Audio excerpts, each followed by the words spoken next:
I'm investigative journalist Molly Barrows.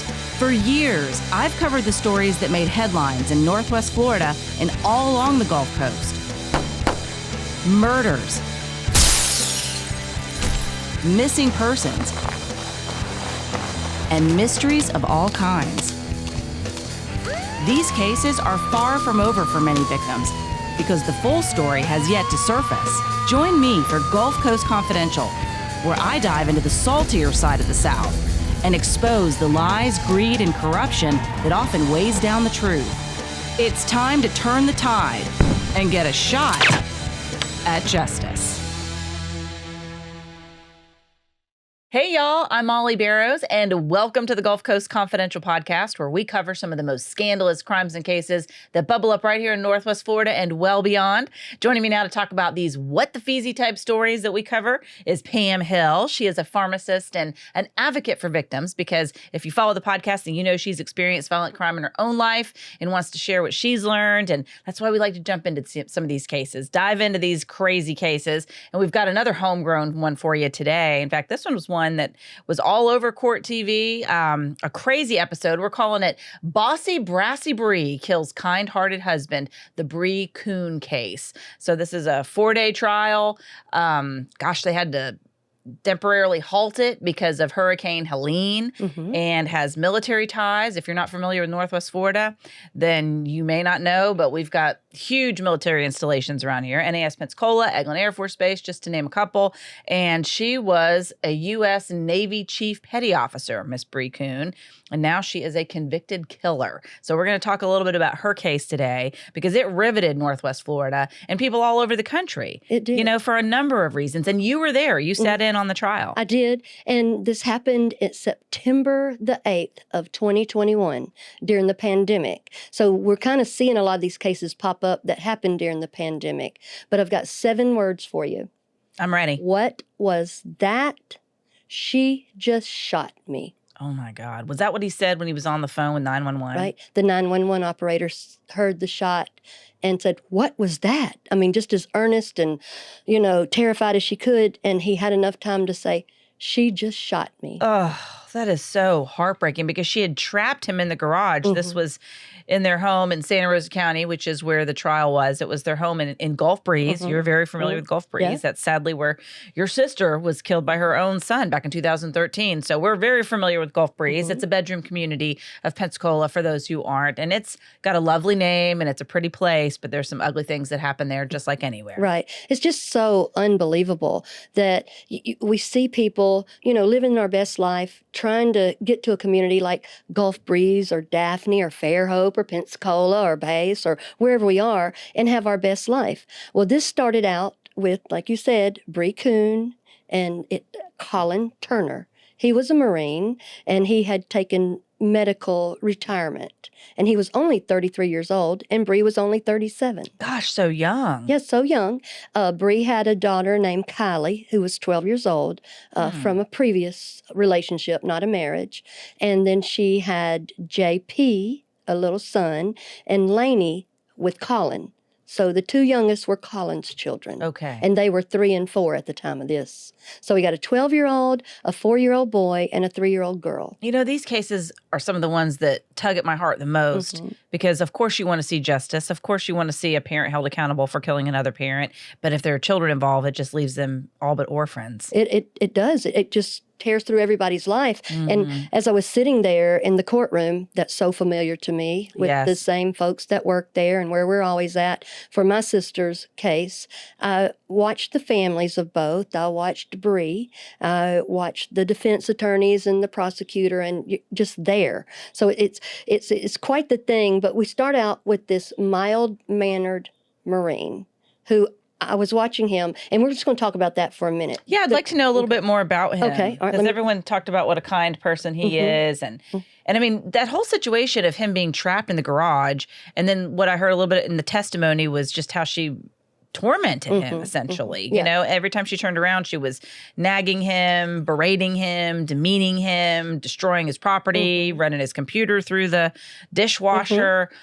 He couldn't do anything right. And then the night that she kills him, she locked him in the garage, right? Locked him out of the whole house. And there was all this drama. He's calling the police. She's She calling calls the them police first, yeah. too, right? Okay, yeah. So you know it better than I do. It's such a crazy thing, but you hit it right on there when we got a bossy, brassy, bully of a woman. A Brassy Bossy! I had to stop myself, So we got her going on, and that's her personality, to like scorch the earth. Or, I mean, she's attractive enough, but I mean, she does that Lizzo thing, flip her hair, check her nails, whatever, and then go out there and berate him or make him feel less than. The reason he was on medical retirement from the Marine Corps was because he had TBI. And one of the things in the Marine Corps that he was so proud of, what he worked on, was the operational explosives. So he's not a dummy. Right. And to be a Marine, I think calmness is a superpower. I really do in life.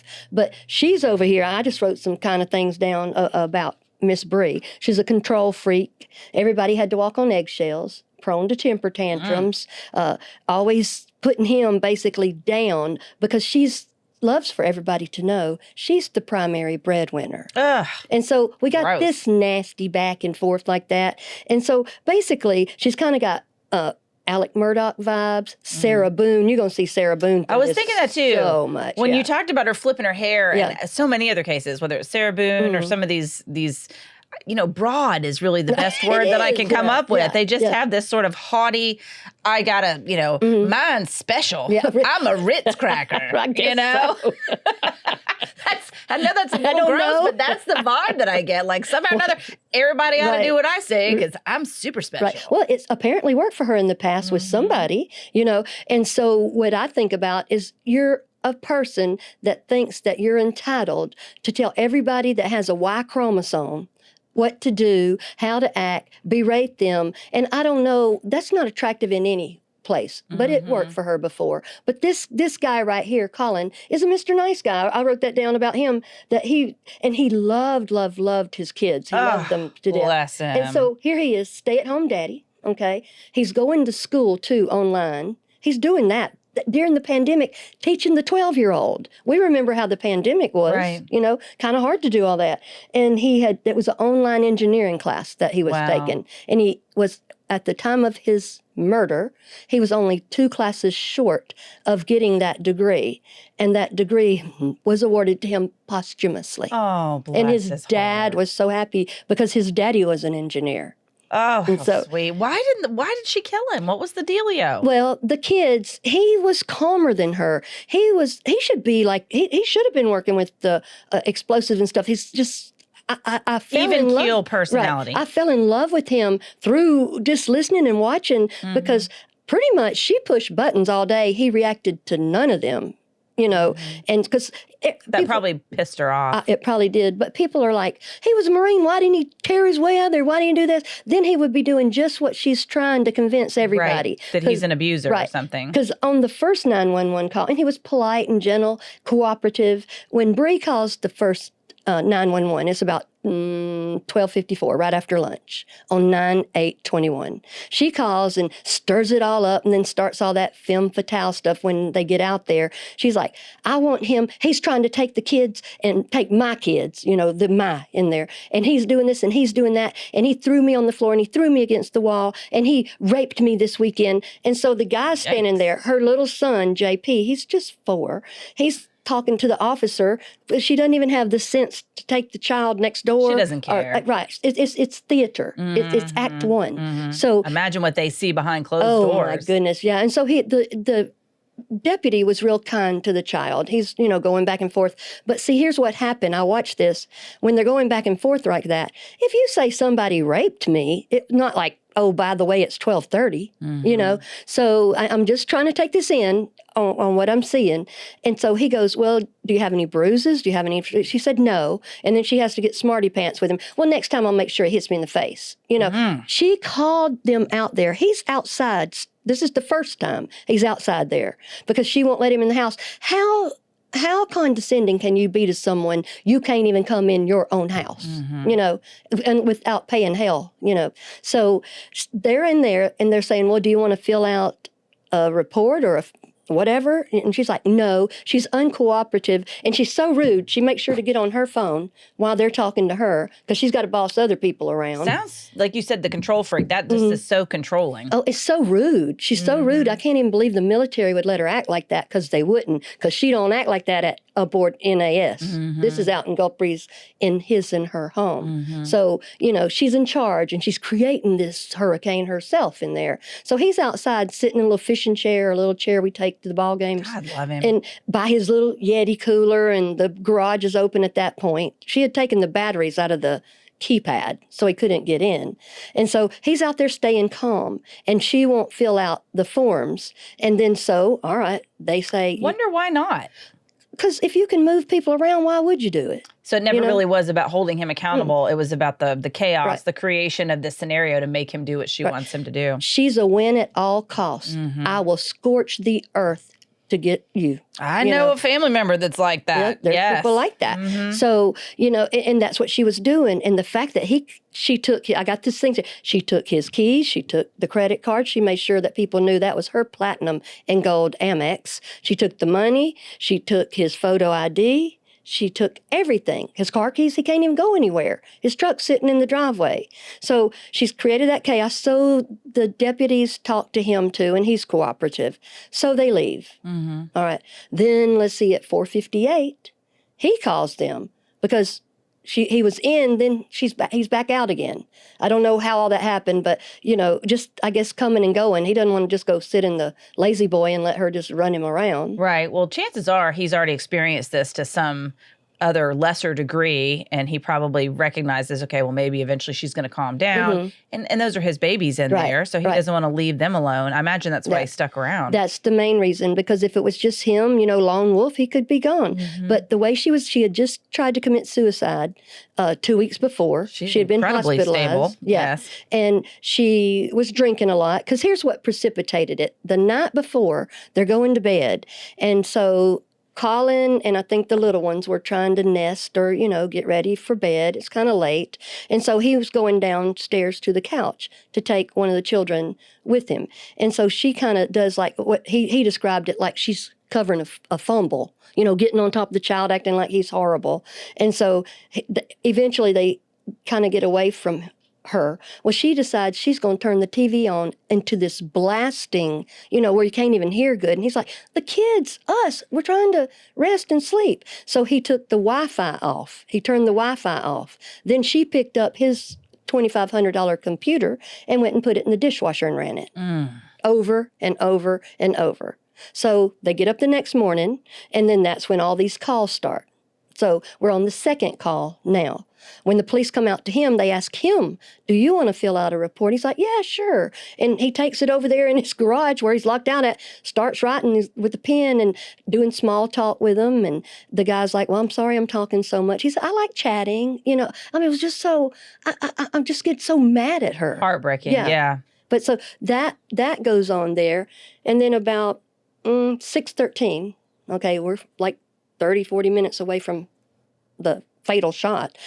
6:13, Collin texts the father of the 12-year-old. His name is Hardy Joyner. And he didn't marry Bree. They didn't marry each other, but that's the child that they have together. Kylie lives with Collin and Bree all the time because he's a DEA agent, and they had lived apart. Her dad is. Yeah, yeah. And he's a nice guy. I'm going to tell you about him in a little while. But Collin's texting him going, man, she's crazy as hell. And she just locked me out trying to break my arm and threw my computer through the dishwasher and telling him. So they get talking back and forth almost like a bro, Sure. Back and forth. And Collin tells him, she told me so many bad stories about you. I just thought, man, you sucked. And he said, I see now. I mean, it was just such a moment for them. And then Hardy, he's like, no, man, just try to do your best. You kept her happy longer than I ever could, and you're doing way better than I am. And I live in a glass house, and so they're throwing their stuff on their own sword and trying to give her the grace that she needs. So that text is back and forth, and that's in evidence as well. Wow. So you see that in the court case. Yeah, I'm sure that other father has some stories about her as well. Oh, no doubt. Yeah. So, yeah, no doubt. So at 6:22, we get the final call. Collin, he calls 911 and says, she's locked me out of the house again, and the sneaky stuff she did, like take the batteries and stuff. He's just kind of paralyzed, just having to sit there. So he's locked in the garage at this point. Right. So this is the third time the deputies come back out there. Because in the second time, they had told him, we can't get in the middle of this kid stuff, and it's unfortunately going to be whoever snaps first. And that was almost a prophecy, So on that third call, he calls, and so she can't leave him alone when the deputies are talking to him in the second call or this call. She has to come out and run the neighborhood and not answer questions again and go ask him. I mean, she thinks the whole world needs her to do this. So the man's standing over there, and then what happens, this is what we surmise, is that she takes the kids up to her bedroom. She gets her gun. She has a gun. She's got a rifle too, I think, up there. And there's a 12-year-old up there, and Kylie. And on that second call, I'm sorry to go back and forth, but it's important like that. She kept telling the deputies, I got to go in. My 4-year-old's in there. They said, okay, well, let's all go in. Oh, no, never mind. My 12-year-old's in there. I mean, it's just moving people around. So at this point, we got the 3 kids in the house. He's still in the garage. And so there's no police there. And she, you hear a bang. And the 911 operator goes, what was that? And he said, she just shot me. And then you hear bang, bang, bang, 3 more, all of them in the back. God, love him. How terrible. All of that. And for those children to witness that, even if they can't see it, they can hear it. They see all that chaos. And she's just doing it out of sheer meanness and spite. It's almost like if it hadn't been him, it would have been somebody else that she'd killed. She just wanted to be in charge. Yeah. Or she didn't like what was going on. I mean, had been Baker acted. She had diagnosis for several other mental health issues. Some kind of bipolar? Yeah, she did, and personality disorders. And she also had gotten kicked out of her therapy groups. Do you know how hard it is to get kicked out of a therapy That's not funny, but group? no, that's what I was thinking. Like, I it's no secret. I tell all my friends, I've been to therapy, and I love it. Yeah. It's been such a wonderful experience. But you got to go some to get kicked out of a therapy group. You do. And then she gaffed off 2 of them. So she's not doing her recovery. And so thank goodness he told the deputies this each time they came out. But picture it, 12:54 to 6:22, the deputies have been there 3 times. Golly. And then they go back, and now it's a crime scene. Right. And they're having to arrest her. But after she shot him, she runs in the kitchen and throws the gun either behind either a toaster or a coffee maker.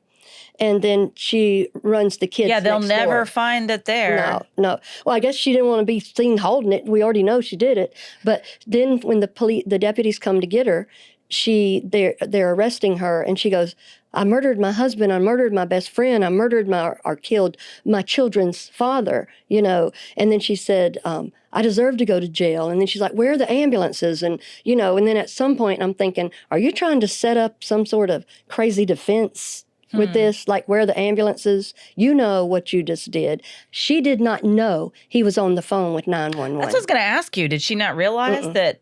Nope. Wow. Nope. She didn't know. And for him to be able to be calm through all these calls, and she recorded him a lot. And even when he doesn't know he's being recorded, he's calm and kind. She's the one.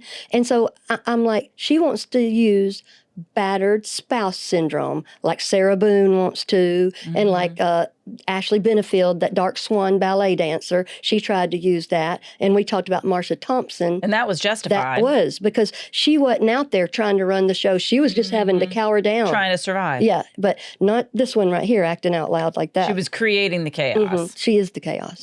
She is the chaos. But the arrest basically out there, she was saying the reason that she was so uptight about dealing with him, she said, no judge in the world's going to give me the kids. Well, big duh. We know that, and the thing to do would be cooperate with him on that. Because when they came and were talking to him, they said, well, are y'all married? And he looked down at his wedding ring and he said, it was sad. He said, for now. and I could just tell some defeatedness in that. Yes.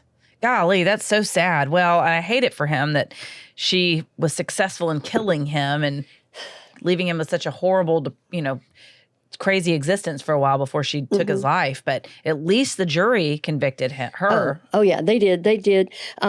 They took 4 hours of deliberating. They had come back once with 3 questions.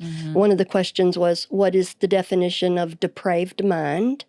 And one of the questions was there a toxicology report for Bree? And one of the other questions was, what about the body cam from the interview in Pennsylvania? And we'll talk about that in a minute, because there were only 3 or 4 witnesses called for the prosecution and only 1 called for the defense. There were supposed to be 3. It was supposed to be Bree's brother, Bree, and the battered spouse expert, the same one James Owen's trying to use for Sarah Boone. Interesting. Yeah, that's right. Because those of you who've been following the Sarah Boone case, then you may know that James Owens is her new attorney. He's also from Northwest Florida. And a lot of these attorneys, they use the same expert witnesses, if you will, to carry the water that they want, the message that they want carried. So why didn't she end up testifying? Well, we'll have to talk about the brother first, okay? But let's talk about when she was arrested, she made a phone call to her dad. And just FYI, I hope people know you're being recorded, right. I mean, why would you have these out loud conversations? But she called her dad and she said, I killed Collin, and she's in there talking to him. And her dad's a real methodical, he was tender to her, but he was, shocked too. But she basically gets around to some point to go asking her dad, can you take care of the kids? And her dad's like, permanently? Her parents are older, and so are Collin's. They're not old, but they're like younger than I am. But sure, they're grandparents. Yeah, exactly. And so he's talking with her back and forth and going, well, what do we need to do? And I mean, he kind of got ahead, but I mean, what do you say to someone like this? And then at one point, he tells her, and I was waiting on this when I was listening to the phone call, he finally tells her, I'm pissed. I'm mad at you. Because he knew Collin was a nice guy. And so he told her that. He also told her, I ain't taking care of your kids like that. So now she's got all that knowledge in there. But Collin's family, that's who the kids are with right now. I'm getting a little ahead of myself on that, but we'll get to that too. I'm sorry to keep tabling everything. But that's what she was doing in there with her dad. So they had recorded all that too. So we're sitting in court listening to all this stuff. All these, I did it, this, that, and the other. It wasn't, he wasn't battering me and stuff. So the prosecution, Mark Alderman, they're up there going through the case and saying like what we talked about, 7 words, this is what happened, the end, basically. Yeah, that 911 call, wow. I mean, doesn't get any better than that as far as like tangible evidence. Yeah, definitely. And I mean, it was so shocking. That is the way that Mark Alderman ended his case, with that call. And you never, if you hear a shotgun, you hear a gunshot, you don't ever forget it. And so that's what the jurors were left in their mind. And her brother's name is Eric. They're close. Eric Kuhn. All right. He had little blue suede shoes and some little tight white jeans and a little vest and a blazer. I have to look at all that stuff. He was ready for the camera, ready for the court. So he created a little bit of his own chaos out there in the hall saying, nanny, nanny, boo, boo, these people are talking about the case. And what? You know what I mean? He wanted to... I was like, did he really? Not exactly nanny, nanny, boo, boo. But that was his tude, his attitude. His tude was boo, boo. So anyway, the judge is having to have a little thing there with him because he said, these people were out in the hall talking about the case. Okay, big deal. That happens sometimes, but it's not like they're talking about every single detail. Well, you mostly don't want to do that in front of the jury if the jury happens to be walking past. I mean, but people that are going to be testifying, that's not going to necessarily that'll never happen with the jury because they always go the back way. Oh, don't say never. I've already gotten in trouble for that before. Oh, really? Before. Yeah, it was in Escambia County years ago. I was covering some trial, and I'm interviewing people as you do, and it's in the hallway in the public area. And I'm interviewing somebody about the case, one of the witnesses or a family member, and they just brought the jury in right next to us. And I didn't see them. I didn't know that's who they were. And they were like, what were y'all talking about? Did they hear you? Blah, blah, blah. I'm like, well, why the hell are you bringing them past all of us? Yeah, well, the juries I've been on, we never passed people that's like what I mean. that. And I'd covered a lot of trials. I'd never seen that before. Yeah. And I was like, well, don't jump my butt. Yeah. You're the one hauling them around in front of everybody. Right. Well, they had the little talk, and the judge said, we're good. Judge Duncan, he kept the decorum. He's a good good judge, I think. Keeps things rolling. And so they had that. And so her brother testifies. He testifies, I was on the phone with Bree during this whole thing. Oh, he's trying to give her an alibi? Yeah, and it's a crazy one. He's on the phone with her, and he says that he hears her saying, "Stop, Collin," and "Ow, that hurts," and a slapping sound, and this, that, and the other. Ow, and hurts. Or either he's nanny, boo boo. That stuff. Yeah, That's what I call that. So he's doing all that, and then he says he hears the kids screaming and Collin being loud. Well, let's think for a minute. We heard that same call. All I heard was bang. That's all I heard. And him saying, she shot me. Right. So he's up there and he's testifying and asking why did the deputies come to Pennsylvania to, see him, and just trying to create, like, what I call straw men, or some distraction. So he's kind of, he messed it up. He messed it up for him, because when he's up there, he kind of tells them, we're brother and sister, duh. And she's my little sister, but she's always been my protector. And so his testimony started falling apart because what he was saying was not true.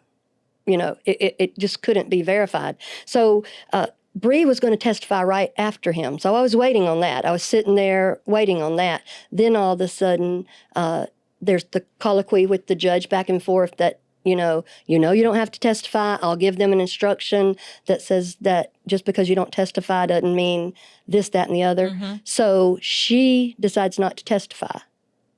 And they do too. So that meant, guess what? The expert can't come in. Because if you're not going to stand up there and say self-defense and be subject to cross-examination, we're not going to pay a hired gun to come up here and just come and tell the truth according to you. Right. Who seems to have an estrangement with the truth, She most certainly does. Yeah. So that threw it all upside down. So they have one witness, brother. Nanny boo-boo brother, So, and then on the state side, Hardy, that's Kylie's daddy. I mean, he's a character too, but he's a cute little character. He's got long hair, it's kind of wavy, and he's got some tattoos, and he's kind of buff, works out and stuff. And when he was up there, the defense tried to get kind of smarty pants with him, because that was kind of their thing. It's kind of cringeworthy watching the defense. I think that's typical with some of those trials. Well, I don't understand that. Yeah, it was a new low. It's like trying to, discredit, minimize what somebody has to say. Well, the way the defense started out on theirs, they said, looking at the jury, said, well, this case started off with a bang, pun intended. I'm sitting there and I'm like, how? Crap. Yeah, are you? And how, you're heartless saying that. His parents are right there, and we're right there. We're sitting there. So that was the thing. And it was Randy Etheridge and Mr. Barnes, James Barnes. And Mr. Barnes is quite the character too, but he had his water there and he had a cold. He kept coughing and carrying on. Even the people on court TV is like, who's this clown? Just what's he doing? I know. Falling apart. So Hardy's up there, Hardy Joyner, and he's sitting up there and he goes, so you're a special agent. Like that. And I'm like, he goes, what's so special about you? Like that. And so Hardy looks at him basically. That's lame. It was so funny to me because it was almost like, turn your ass around and ask somebody. Right. Because this is why I'm special. And he told him that's what people are called. Duh. That work in this thing. There's only X amount of us and it's a certain classification. All he did was open the door for the guy to give his long list of credentials. Yeah, he did. And he was just so cool about it. And then when he was up there, it was like he and Collin were just like friends, because they're dealing with the same person. And by his daughter, crazy, right? His daughter living with Collin and Bree full time, and he had her every other weekend. So he knew he was well acquainted with what went on in that house. And he said, "I have nothing but respect for Collin. He's a good stepdad." And they said, well, what does Kylie think? He said, Kylie has nothing but good things to say about Collin. He probably kept things, helped keep the chaos to a minimum. Yep, doing all that. So, the thing he told, Collin told Hardy, was about all the stuff going on. He's who he talked to or texted in between the second and third of shots. So basically, Hardy was the last person he talked to, even though it was by text. So they had the text up there and taking care of that. I was waiting on him. Then Bree, when she gets arrested, either calls or texts him, come get your daughter. I just shot Collin. God. I mean, it was the craziest thing. And he said, well, So I'm on my cold. way. And so he's there, and they're asking him, well, was she on Vyvanse when you were with her? He's like, I don't know, but maybe, she's on some other I medicines. wonder why she shot him in the back. Like, it just seems to me an added level of just disrespect and chaos, you know? Yeah. I mean, because again, especially, and also not planning or thinking it out. I wonder how spontaneous this was, because it seems like that's not going to be the kind of excuse you can say, well, he was coming at me. Otherwise, you'd expect 4 shots in the front. Right, exactly. Well, that's what they were talking about. And then that's where her little storytelling and yarn spinning comes in. Well, he had his foot in the door, and he was kicking it, and he was pushing on me and going to break my arm, because at one point she was trying to break his. That's not on the call. No, and that chaos wasn't on the call either. Right. It was quiet. It was eerily quiet. And but she shot him in the back 4 times, not just one. And I think she did it because she went and built her a head of steam up when she went upstairs and decided these guys coming from the deputy aren't just scraping and bowing and falling out just for little old me and taking him to jail for doing nothing. So she didn't like it. So she just comes down madder than hell and decides, I'm just going to shoot him. And she did. Wow. Okay, well, that explains it. She just is basically a crazy biatch. Yeah, she is. And I don't know. I think about him being out there in the garage of all things. How disrespectful. He can't even be in his own house. Even like you're locking out a bad animal, yeah. you know? I mean, it's terrible. Really. I mean, when you're little, your mom would put you outside sometime and go, stay in or out, I mean, but you're not locked out. Right, or a dog that messes in the house, like stay the night in the garage. Yeah, exactly. Well, and then the medical examiner, Deanna Oletsky, she testified that those shots were all to the back, and they were like in the back, basically out the front, and that the cause of death was gunshot wounds, 4 of them, and the manner of death was homicide. I mean, this is coming along, clipping right along. We've got Hardy, we've got the medical examiner, we've got some deputies that testified, and then they want to do that battered spouse thing. And I said, let's go ahead and invoke that, because I would like to do it on behalf of Collin. Yes. He's the one that suffered. He's the one that is no longer here to talk about the horrible things that she did to him. Definitely. And one of the things that people criticized her about, one of the many things, was that she was giggling and laughing, like the one that Laurie Shaver's case that we did, giggling and up against her attorneys and this, that, and the other. And, like I said, throwing that hair back. And at first she's sitting up big and tall, her chest out and everything. And later I just watched through the day, she like sunk down in the chair, because this is a given, this is going to happen. But I think she got encouraged when the jury was saying, what does depraved mean? Because then it was going down to second or manslaughter, And then even the defense attorney was talking to them, said, here's what you got to work with. I pretty much think y'all going to get stuck on manslaughter. And I'm like, why would you say that? I mean, just like... Because he wants them to. Yeah, but I mean, I would say not guilty if I'm her attorney. Agreed. I mean, dummy. Let's just go ahead and just go for the gusto. Yeah, we want the big win, the not guilty, if you're the defense guy. No doubt. But the closing was crazy. The basic... back and forth was crazy. And then the delay from the hurricane, there they were about to get the case, and then they had to go home. And 3 questions. And it was on Bree's side over there was a man and a woman. I imagine that's her dad and someone else. And her brother was there for a little while. But the victim impact statements from Collin's mom and dad, they were like, basically, they're just so heartfelt, and you couldn't help but cry, because they're like, we lost our son. We lost everything. Yes, I have a quote here from his mom, because like you were saying, and I know those are important to you, those victim impact statements. You talk a lot about it.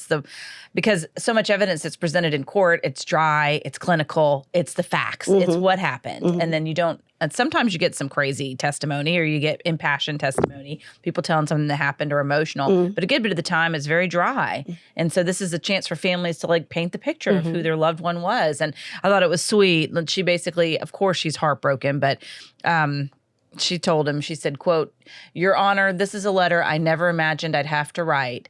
And this is Terry. And she said, "When I think of the impact the loss of Collin has had on my life, it's difficult to put into words. I've watched my husband suffer as he misses his son," she added.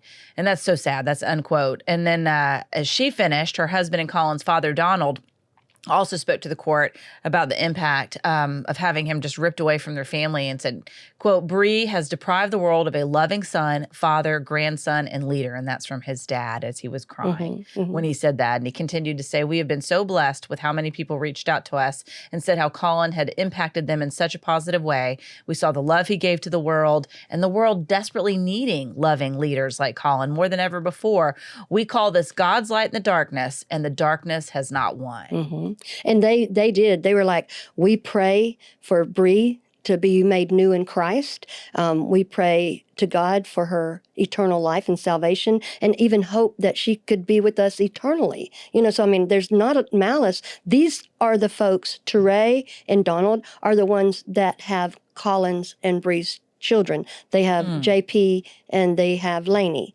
And they're like, they said that they try to keep everything calm because those children, they think like if people get in an argument, somebody's going to get killed. Golly. And they will be without a parent again. Right. Yes. So they don't bicker in front of them, and they're going to adopt them. But they had to wait on this to happen because Bree's parental rights need to be gone, and so they're going to do that. And they said the rest of their life they're devoting to those children, and also they consider Kylie as their granddaughter. And then Collin had another son named Brody. And so they have 4 grandchildren there that they're trying to take care of. But the dad, he loved Collin so much. He said one time, because he heard the Marines talking to him, and Collin, they were like, who are you talking to so chatty and everything? And so that's my dad. He's my best friend, And so the dad, he couldn't keep it together for that. I couldn't either when he said that because, and his dad was so proud of him and so proud of that posthumous degree that he got that.